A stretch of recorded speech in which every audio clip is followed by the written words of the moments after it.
Hello, and welcome to another week at the bungalow. So we head back now to, I think, pretty much midsummer. We had a week off work and decided that the driveway needed some attention. Fed up of driving across gravel, or quite so much gravel, and the edges being a bit of a mess, and all the weeds were going crazy. So it was time to do something about that and smarten up a little bit.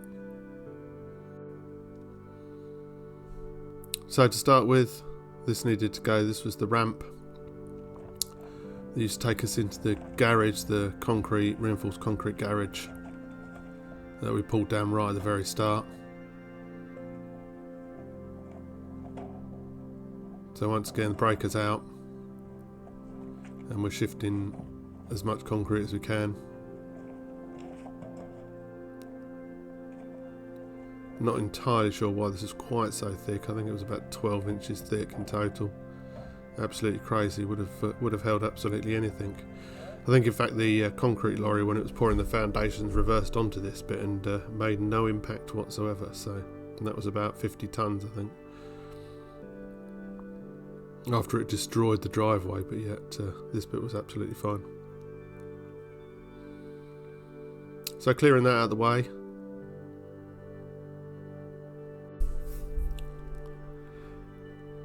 and then when we move swiftly on to what's left of the path to the front door. This is just paving slabs and a bit of concrete and a bit of all sorts, so this needs to be pulled up and out of the way. Breaker goes through like butter, no bother at all, ever so thin. Just a matter of breaking it up so we can lift it slightly easier.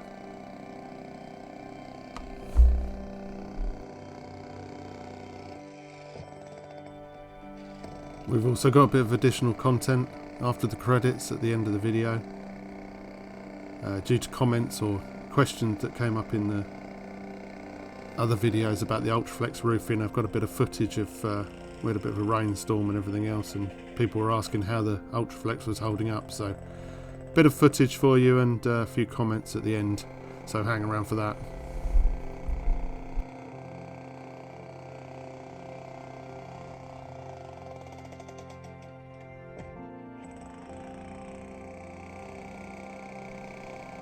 So we've got a bit of a plan of action for the front driveway. As you probably imagine, it's going to be gravel, or the main bulk of it will be gravel. Nice and simple, self-draining.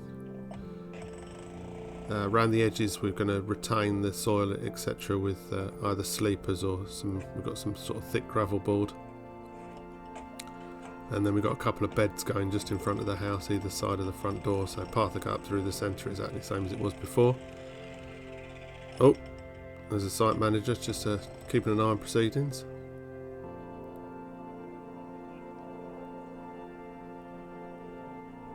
So like I say, and the timber either side to retain the beds, and those will get planted up. So you can see the sort of expanse. It's a fair old size. I think we've had about 6 cars on the driveway, including various JCBs and various other stuff over the time. So we levelled it out when we initially did the driveway, or when the front garden was initially dug out, to try and reduce the level, because obviously we knew we were adding quite a lot back in. So we've already added in about 100 mil of hardcore, just to try and aid the draining, and also when we're pulling cars etc. on, it's slightly better than walking across mud.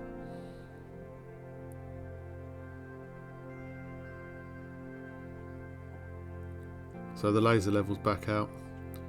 And there you can see the sleepers on the left hand side.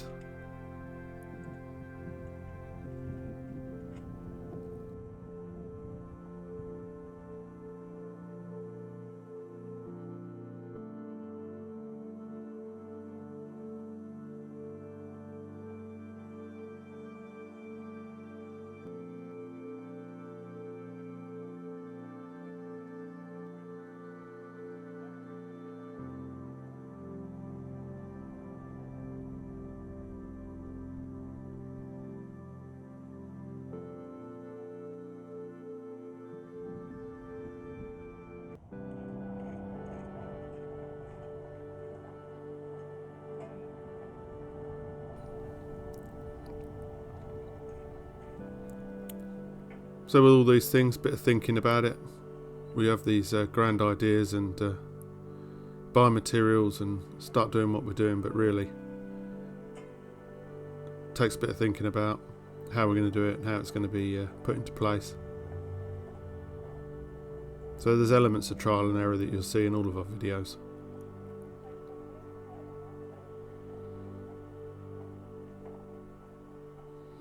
Standard sleepers, they are new, they're not old ones. 100 by 200, 2.4 long, just softwood, pressure treated, so they're the sort of box standard ones. But really we're literally holding back, well, that depth of soil, and then the gravel will be going probably 50 to 100 mil up this side. So they're almost just a dividing line between the two and to keep it separated. Combination of spirit level and level. Try and get them all the same all the way along.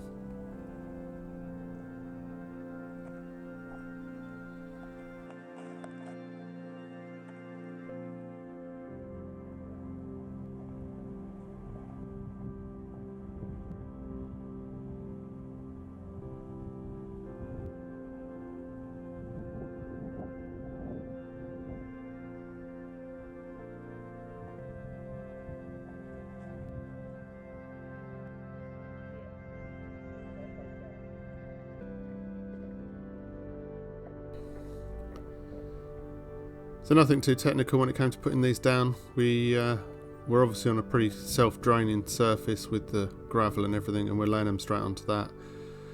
After looking on various websites and, well, YouTube, etc., people seem to put gravel underneath them to make them drain so they're not sitting in water. But we are going to have soil up against the back of them. So we're expecting to get maybe, well, I suppose what you're going to get, 10 or 15 years out of them, which as far as we're concerned is good. And for the cost is pretty agreeable.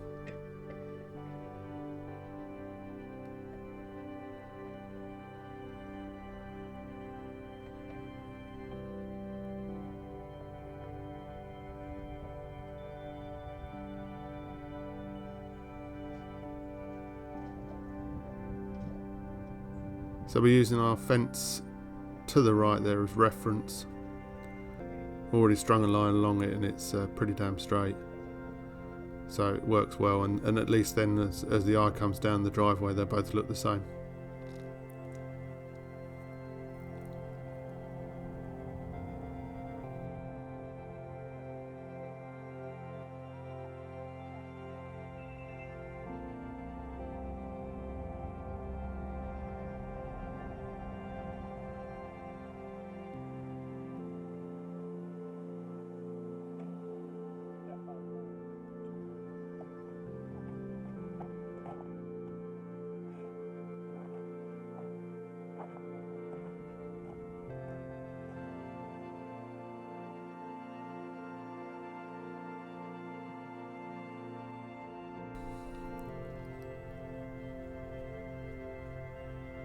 So we looked at all sorts of different ways of fixing these into place. Some people drill through them and then put metal rods down through the centre of them, but that would have sort of left a relatively ugly top in as much as you've either got to fill in the holes or leave the holes there. So we went with these sort of pegs slash brackets, so they've got a metal plate on them that you screw to the back of the sleeper. Made out of steel so they hammer in nicely and hold it all into place. We're working on the fact that, to be honest, when the soil's on one side and the gravel's on the other, they're going to pretty much hold themselves up without too much problem.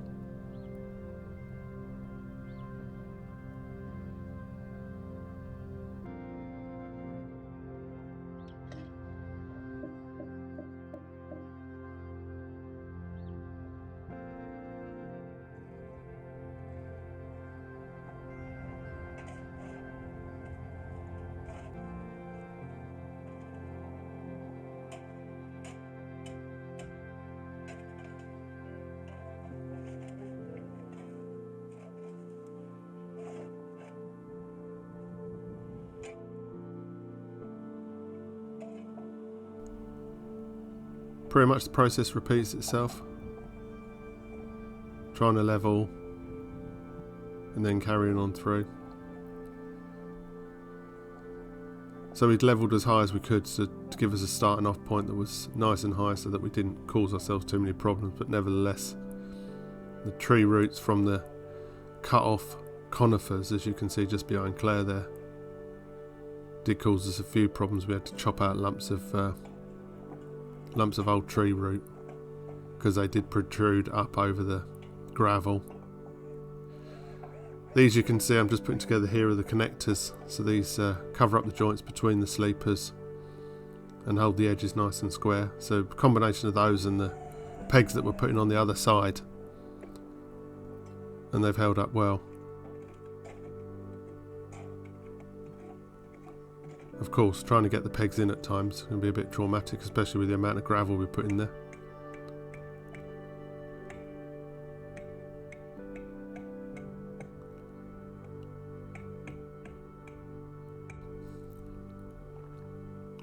And then the pegs are then screwed to the back of the sleeper, and that holds them nicely in place. Just think it's quite nice because you don't see any fixings from the front or the top, and the black pieces in between just cover up the joints nicely.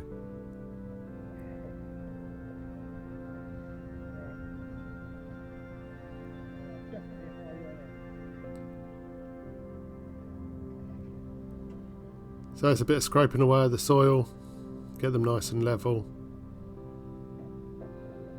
I think at some point we also put a string line along these to get them in a nice straight line, because we were heading all over the place at one point and a bit crooked. So they got a string line to get them absolutely parallel, because they were a bit wafty. With them being separate pieces, they sort of wander a bit. And the good thing is with those joining pieces in between the sleepers is as you screw them in, they pull them together nicely.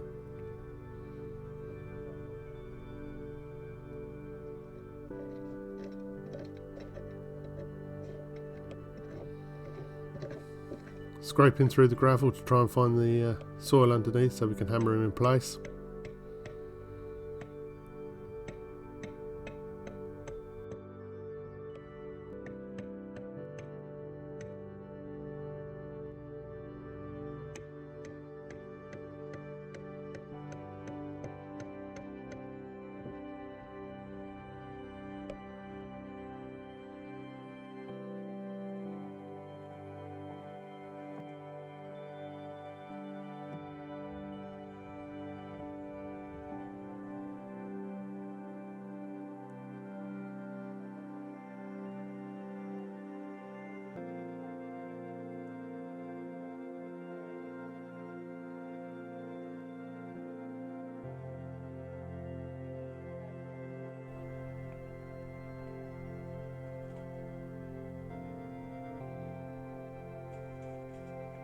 So this is where we had all the problems with the tree roots protruding up through the gravel, and as you can see we've had to sort of cut away quite a bit, and still it takes a load more scraping just to get them as level as we can. I mean, at the end of the day it's driveway, it's not we're not cabinet making, but still needs to look right as you're driving on, and as anybody that visits the house drives on and looks at it.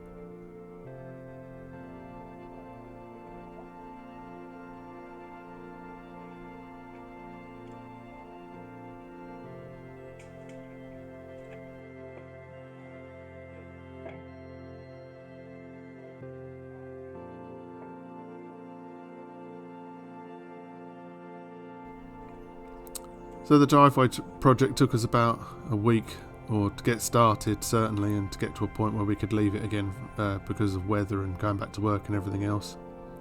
So you got part 1 and part 2 at the moment, then a part 3 will be coming up at some point in the future when we get round to that bit, or when the weather permits and time.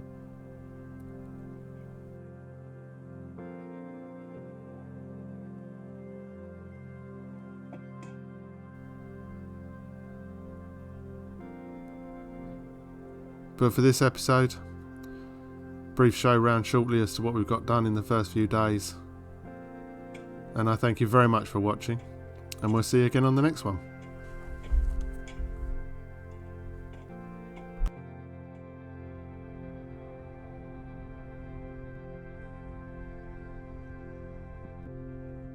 lighting going on already?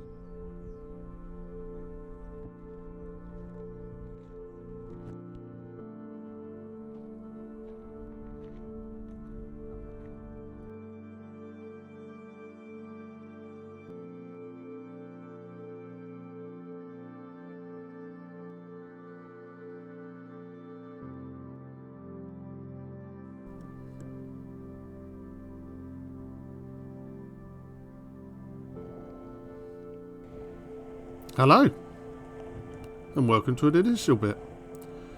So, had a few questions about the Ultraflex and how well it was holding up and how it looked and things like this. So we had a bit of a storm the other day, took some footage, and as you can see she's doing alright. A few leaves collect, but I think that's pretty standard for any sort of flat roof. But nevertheless holding it well. Render out, this is a balcony area. Render around the edges, and then obviously the metal capping, keeping it all nice and dry underneath. We've had the metal capping off because we had to put some ventilation holes through, and all the timber underneath is absolutely bone dry, so there's no problem. It works really well, this aluminium.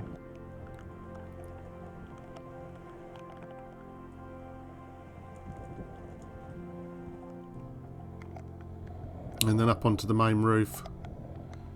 This one's fared better as far as the leaves and stuff. I think they tend to blow off and when they dry out.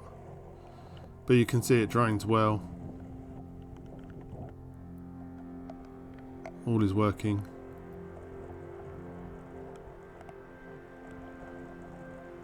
Still looks new, so this is a year down and a winter through. She's still looking alright.